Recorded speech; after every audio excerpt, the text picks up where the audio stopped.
La casa de los Álvarez olía a vino tinto y azafrán cuando llegué esa noche.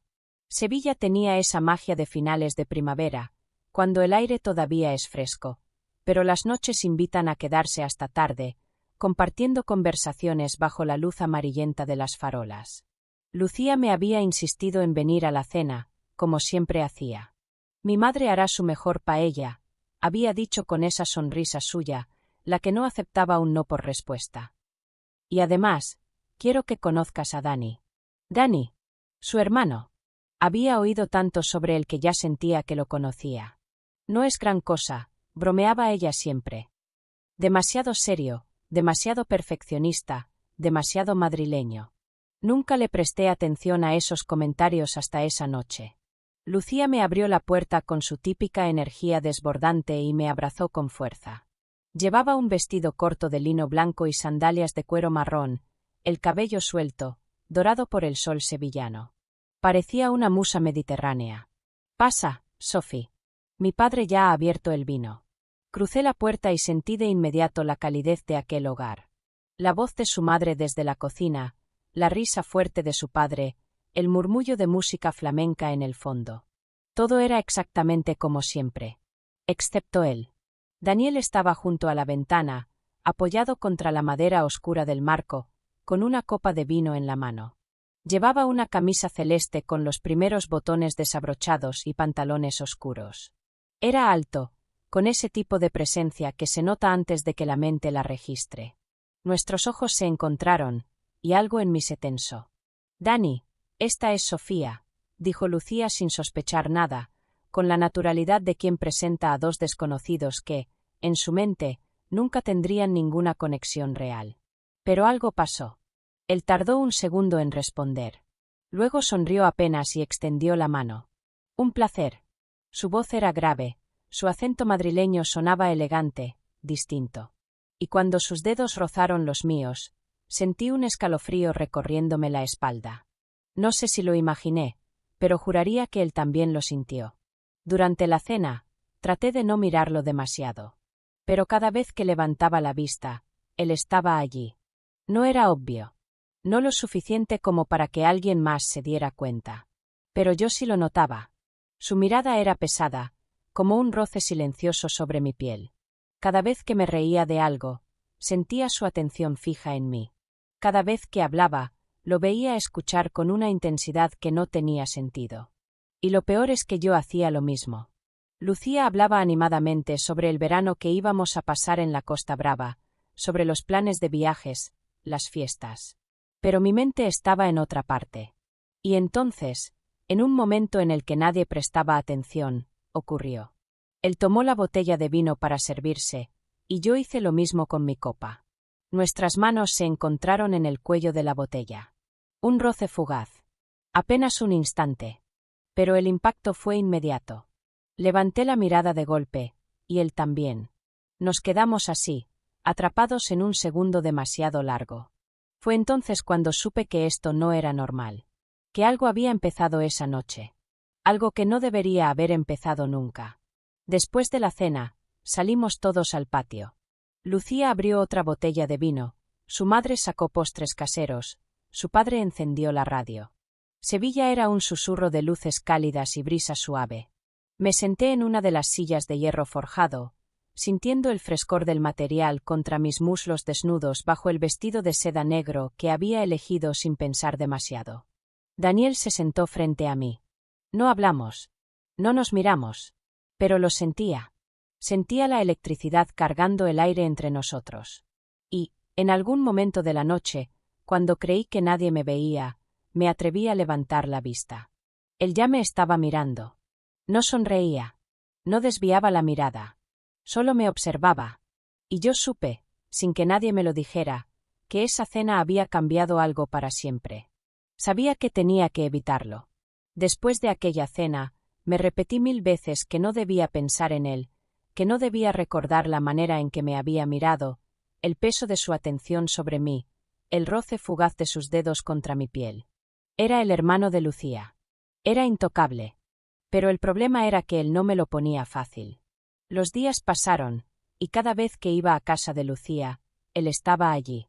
A veces en la sala, trabajando en su portátil con el ceño fruncido, otras en la terraza, con una copa de vino y un cigarro entre los dedos.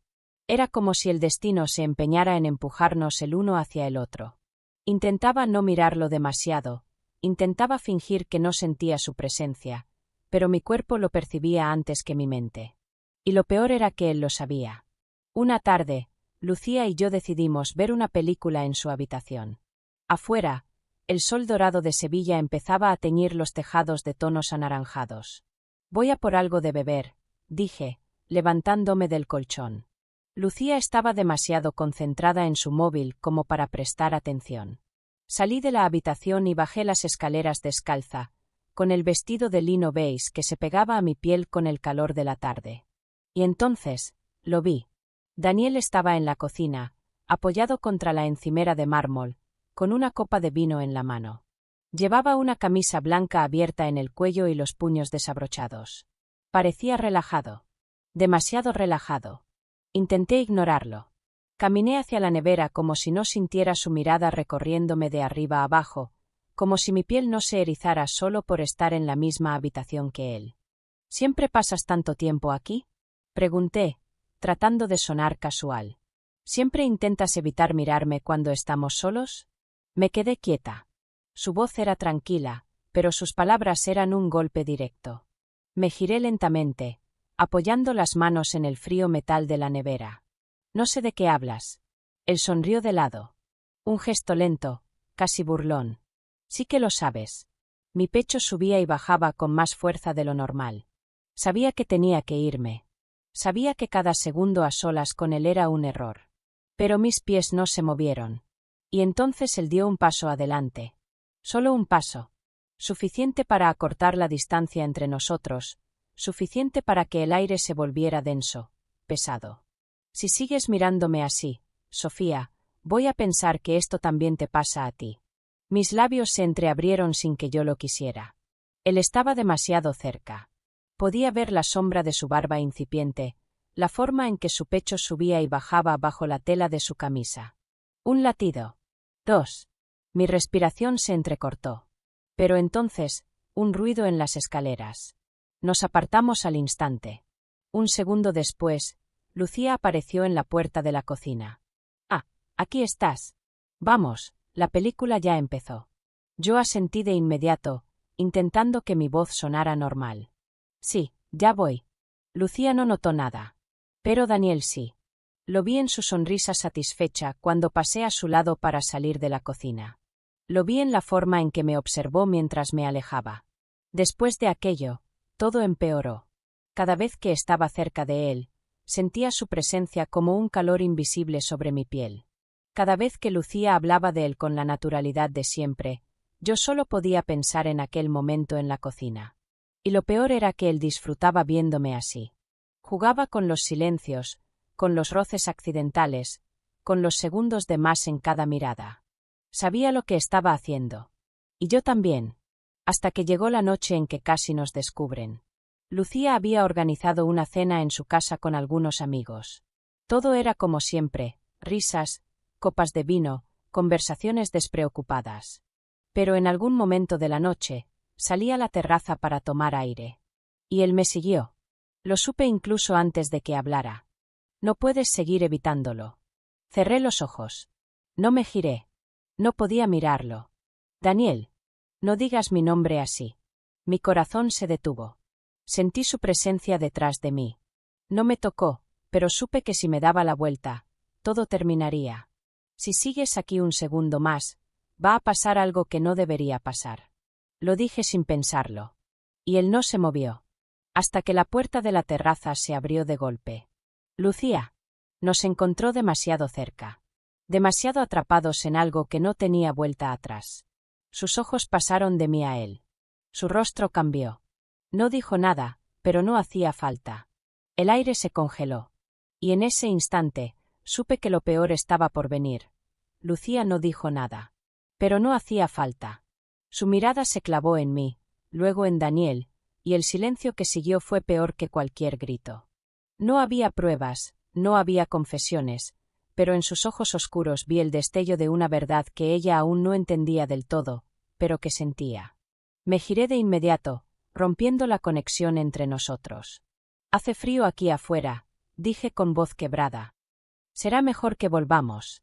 No esperé respuesta. Me metí en la casa sin mirar atrás. Pero lo sentí. Sentí su presencia, su peso invisible siguiéndome. Y sentí la mirada de Lucía ardiendo en mi espalda. Esa noche cambió todo. No volví a la casa de Lucía en días. Ignoré sus mensajes, evité sus llamadas con excusas vagas. Me quedé en mi piso, enredada en mis propias mentiras, tratando de convencerme de que nada de esto había ocurrido. Pero el problema con los secretos es que no desaparecen. Se quedan ahí, como un fuego bajo las cenizas, esperando el momento de arder. Y ese momento llegó antes de lo que esperaba. Era sábado por la tarde cuando llamaron a mi puerta. Me quedé quieta, con el corazón latiendo en mis oídos. Sabía quién era antes de abrir. Sabía que no debía abrir. Pero lo hice. Daniel estaba ahí, apoyado contra el marco de la puerta, con una camisa negra arremangada y el cabello despeinado, como si hubiera pasado horas dudando antes de venir. No dijo nada. Solo me miró. Y entonces supe que esta era la última vez que podría elegir. Podía cerrar la puerta. Podía fingir que esto nunca pasó. O podía cruzar la línea de la que no habría vuelta atrás. El aire entre nosotros se volvió denso. No me tocó, pero supe que si lo hacía, me perdería. «No puedes estar aquí», murmuré, pero mi voz no tenía fuerza. «Dime que no quieres esto, Sofía». Su voz era grave, controlada, pero en sus ojos había tormenta. «Dímelo y me voy». El problema era que no podía decirlo. Porque no era verdad. Y él lo sabía. No sé quién dio el primer paso. Tal vez él, tal vez yo. Solo sé que un segundo después, su boca estaba sobre la mía. El beso no fue suave. No fue dulce. Fue desesperado, como algo contenido por demasiado tiempo. Sentí sus manos en mi espalda, en mi cintura, atrayéndome más hacia él, como si aún existiera espacio entre nosotros. Yo me aferré a su camisa con fuerza, sintiendo su calor atravesar la tela. Por un instante, olvidé todo. Olvidé a Lucía. Olvidé la culpa. Olvidé que esto estaba destinado a destruirnos. Pero la realidad no desaparece por ignorarla. Y a veces, golpea más fuerte de lo esperado. El sonido de un teléfono vibrando nos separó. Daniel maldijo en voz baja y sacó el móvil del bolsillo. Cuando vi el nombre en la pantalla, el frío se apoderó de mí. «Lucía». Me aparté de golpe, como si su presencia estuviera en la habitación con nosotros. «Contesta», dije con voz ahogada. Él me miró. «Sofía. Contesta». No lo hizo. El teléfono dejó de sonar, y el silencio que quedó fue insoportable. Yo di un paso atrás. Luego otro. La verdad cayó sobre mí con un peso insoportable. No importaba cuánto lo deseara. No importaba cuán fuerte latiera mi corazón cuando él estaba cerca. Habíamos cruzado una línea. Y no había manera de volver atrás sin que alguien saliera herido. La última vez que vi a Daniel fue aquella noche. No hablamos. No nos prometimos nada. Solo nos miramos. Y en su mirada entendí que hay amores que nacen en el momento equivocado. Que hay deseos que solo pueden existir en la clandestinidad, en el filo de lo prohibido. Y que, al final, no importa cuánto los quieras. Siempre terminan destruyéndolo todo. Gracias por ver. Cuéntanos en los comentarios qué te pareció esta historia. Y, por supuesto, nos encantaría que te suscribieras.